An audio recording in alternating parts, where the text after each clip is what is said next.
Question number 5.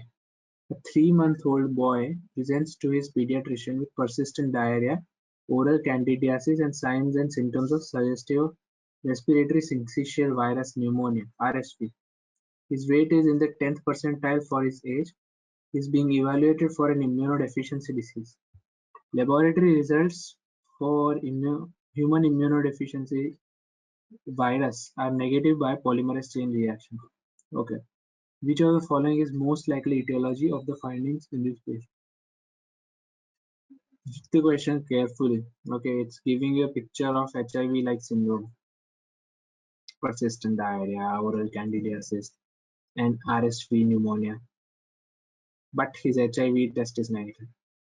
Your option is option A, defective T cell function. Option B, grossly reduced levels of B cells.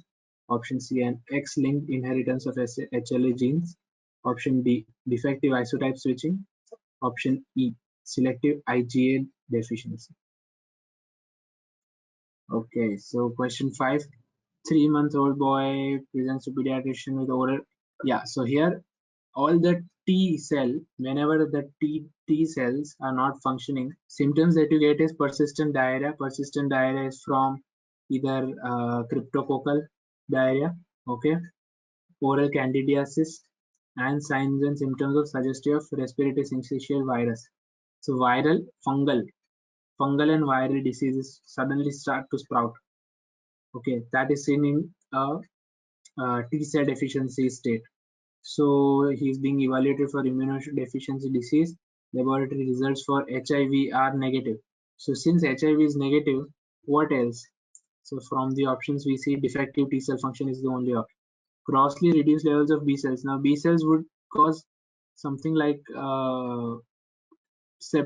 continuous symptoms of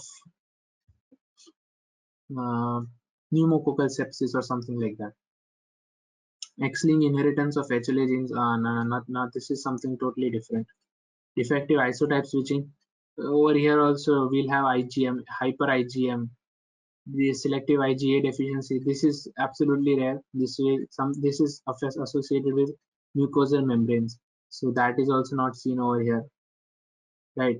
We are having something like that, but it's having respiratory syncytial virus pneumonia also. His weight is also very low. And HIV test is negative. So what else? So defective T cell function. Mostly for selective IgA deficiency, they only have pneumonia and not oral candidiasis. Candidiasis is something that is particularly associated with T cell function. Persistent diarrhea can still be there, but oral candidiasis is a telltale sign of defective T cell function. Thanks for watching. Please give a thumbs up and subscribe for more.